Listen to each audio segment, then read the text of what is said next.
Dougie Davis-Mills will be the quarterback for the Houston Texans. He's out of Stanford. He's been in the league a long time. We've been talking about Dougie Davis-Mills so long that we actually just call him Dougie because that's how much we talked about him. Dougie got a lot of playing time throughout his career in Houston. Very experienced guy. We've talked about these backup quarterbacks having experience and at least understanding how to operate an offense, because whenever a backup quarterback gets dropped into a game, it is a nightmare situation. The team is not prepared for you to be the quarterback. You've gotten no reps with anybody. And, oh, yeah, you've been sitting for two and a half hours. Now it's your time. Now, I'm not saying that's what he's been doing here for the last couple of weeks here since C.J. Stroud got the concussion, but I'm just saying that is a backup quarterback's life. So how good you have to be a quarterback, the backup quarterback position is a big deal. And Dougie has been a guy, I think, that whenever they needed him to step up and play some ball, he's been able to play some pretty good ball for the Houston Texans. Now, he's taking on a Buffalo Bills defense tonight.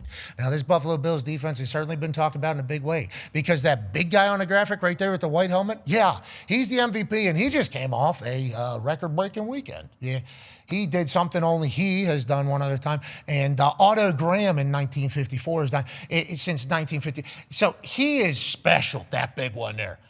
Can he win a Super Bowl with the defense that they have? Well, the defense can't really stop the run that good, okay? So they can't stop the run, but pass defense, very good. Pass defense, second. Okay, so secondary seems like pretty damn good. Front seven, being able to stop the run, haven't been able to do it. Now, they say, and if you listen to J.J. Watt, whenever he was calling the game, he said he talked to McDermott about it, and I actually thought to myself, well, J.J. in these production meetings probably good. Like, J.J. asking real questions, and I think everybody in NFL, not that this hasn't happened before, I'm not knocking it, but whenever it comes to the Buffalo Bills conversation, I assume McDermott has a lot of respect for J.J. So whenever J.J. says, like, hey, why is your run defense ass? Which is basically what J.J. Watt said to McDermott. He said, well, we thought it was kind of gap stuff that we weren't really at, and then it got down to, like, the tackling, and then we needed to be better tacklers. So they think they got the gap thing down a little bit. Now, they still have been giving up, okay? They still have been giving up. But tackling is a mentality. And it feels like if they're able to turn that on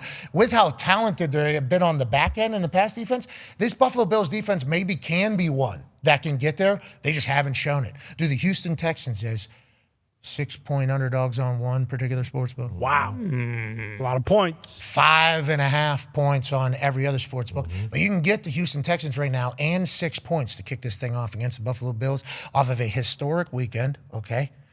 In Houston. Now, place to play. I have been on the record of saying this, and I know not a lot of people think this because the Houston Texans are the Houston Texans. Houston Texans, though, whenever C.J. Stroud was a rookie, maybe, and then it's kind of, not continued to happen there. But whenever I played for the Indianapolis Colts, and by play, I mean kicked balls for the Indianapolis Colts, we had to play in Houston every single day. It was during the JJ. Oh, man. Nightmare. It was, actually. Yeah. I mean, every time he's jumping up on eight. Yeah. You open a program, they leave a program on the locker room at every single locker before the game, and you get there early, you just kind of, you're forced to read it almost. Like you look through it, J.J. Watt with the local car dealership, turn a corner, J.J. Watt can sell you headstones if anybody dies. Beautiful, I bet. Boom. Yes. J.J. Watt bloody nose.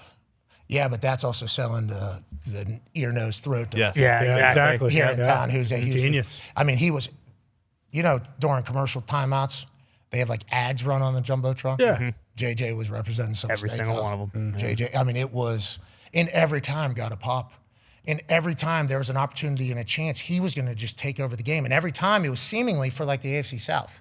It was like a big time. So it was normally Thursday nights we were playing, normally primetime games when we were playing down there. And that place was the loudest place that I had played in. Now, I did not play in Seattle. I had a chance to experience Seattle a couple of years back. It is certainly loud. I'm not saying it is not loud. But the place that I played at every single year was the loudest that I have ever heard a stadium. That was one of those places where your ears like actually kind of hurt once you walk out of there. So I assume tonight should be a great atmosphere. Now, it's much different than when JJ was on every single page and everything like that, and when that team was obviously humming and doing their thing. So I have no idea what we're going to get, but I do know that if the Texans are ever able to figure out how to get on track, which they have the number one defense in the league, D'Amico Ryans, everybody loves him. C.J. Stroud was supposed to be a guy. If the Houston Texans can ever get going, it's like that would be a powerhouse down Yeah. there, especially with how big that city is. Yeah. People forget Houston's top 5 city when it comes to population in the United States of America. It's like that place loves ball.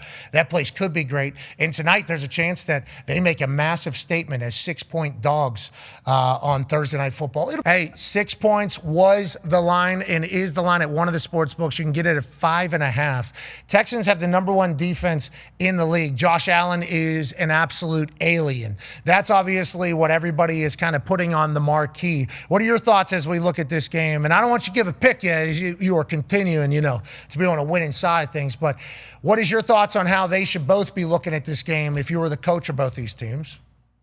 I think it's a great matchup, and especially where we are in the season. Obviously you talk about Houston, with the quarterback situation, but Davis is, remember him coming out of Stanford. I mean, he's a prototype quarterback.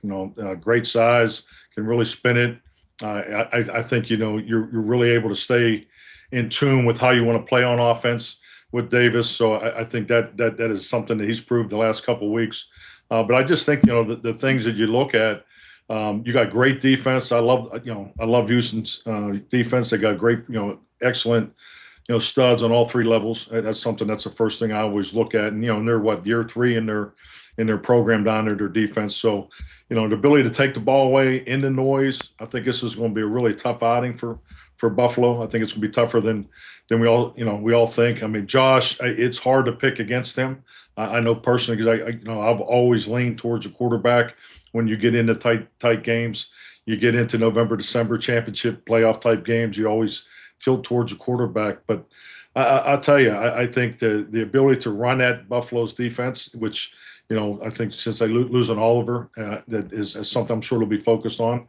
And I think this is really going to come down cleanly to who takes care of the ball. And, Texans do a great job. They're run and hit defense, swarming the football. They got the noise in their favor. I mean, I think Houston's a place that's louder than people think it, that you think it is. Feels like you like the... Shoot. I'm going to go against the grain. I'm going to take the points. Houston Texans +6. Go ahead and Boom. Coach McCarthy. If he was picking games, he'd be 7-3. No, just, the guy sees it. Crazy. I'm kind of on that crowd noise in Houston. I think that's going to be. I think it's going to be lit up. And if Houston takes care of the football, I do think they'll get some takeaways because they got to keep the point total down on Buffalo. I mean, if Buffalo gets that thing north of 25, I think that's going to be hard for Houston. So yeah, and their point over game, run the football, action pass, run at them. So yeah, I think it's going to be a hell of a game. That's the Buffalo Bills over-under right there. It's 25, actually, what you just said. So the books are seeing it the same exact way you are. And I appreciate everything you've done for our show today. You were awesome. We'll see you again next week, ladies and gentlemen. Yinzer legend, Coach Mike McCarthy. Yeah, Coach. All right, let's make some picks for tonight, Age. This has been an interesting one for me because of how much I love one particular team and how good they've been to us with the Buffalo Bills. And then I guess Texans have been great to us as well. So I like that the Bills are playing great. I like that the Bills are winning. I don't love that they're 6-point favorites down there in Houston against the number 1 defense in the league. So I will take the Houston Texans +6 tonight on Amazon Prime. And I do believe this is a Bills win. Like, I think in the end, Josh Allen will win this game. But I think we're in for one, and I think there's a little bit of a game. There's a chance Josh Allen wins by 30. There's a chance. I've already walked through it enough times because I've been so confident about Houston +6 since the moment I woke up this morning. And I've certainly had to fade myself in there going, yeah, right. Why are you so confident in this? Sports books are going to get you. Then you look and it's like 77% are looking the other way. It's like, wait a minute, maybe I'm a shop all of a sudden. Maybe I woke up a shop this morning. Pat's a shop, do-do-do-do-do-do. Maybe a shop, do-do-do-do-do-do. Maybe a shop, do-do-do-do-do-do. 22%. Okay. So I felt like okay about it. And then I started seeing the other side. I'm like, well, why would I not? And it's like, well, they got Josh Allen. Okay. James Cook's a fucking monster too. Let's not even get it twisted. Now, they potentially without Kincaid, right? No Kincaid, no Curtis Samuel. Yeah, here it is. No got Gabe Davis, though. What's that? Me too. Gabe Davis, back. I love that. Look for Gabe Davis to get his feet in the paint tonight. I would assume that's going to be something that they're going to look to do. I love the Gabe Davis Buffalo Bills time. But, yeah, a lot of guys out, to your point. And then, obviously, for the Texans, C.J. Stroud out. So you got Dougie Davis Mills, which is kind of the entire storyline. It's like you got a guy that not a lot of people really know about playing quarterback for a team that doesn't look like they have the best record. So now you got the Buffalo Bills coming down. Is that why 77% of the bets are on the Buffalo Bills, or they just think that the Texans aren't that good? Yeah, it's probably because they just think the Texans aren't that good. Bad record. Yes, bad record, and they watched them. They had to kick a last-second field goal last week against the Titans to win 16-13. So the offense has been pretty bad all season long. The defense has carried them, and I assume they just they see what the Bills did to the Tampa Bay Buccaneers last week in a big primetime game that everybody was watching. So it's probably a lot of recency bias as well. Just one touchdown win is 6, so Yeah. just win by 7. Am I going to Buffalo? Who do you like? I am going Buffalo Bills, and I can get them at -5.5, right? That is correct. Oh man, am I fading myself right now? You called Seattle versus the Rams perfectly this past You're right, weekend. and I You felt had- very good about it. I need to remember that. You had Seattle plus 3.5, and you had the Rams with it. Texans wearing all reds tonight too. Look out! Pretty cool. That's Look part out! of it. Like the pants too. All reds. Those look sweet. What are you humming? Okay, we saw what you guys tried out on this year. I didn't love that either. Are they red pants? Are we sure? You think it's gonna be blue or black? I feel like Give me they've red. done the Give me blue because the same color as the numbers. I feel like they've done before. All red. All Okay. red. We've been Okay. told. Yep. Yeah. Wow. These look pretty cool. Is JJ leading them out? Oh, is that true? Should. I don't know. Can we call JJ see if he's Who leading? is? Is someone ringing a bell, or what do they do to start the game? They don't do that. They play football. They Is it shoot- speed? they shoot a ball. Speed doing it? I don't No. think they should. He's I the- need speeds in Cincinnati on Sunday. Oh,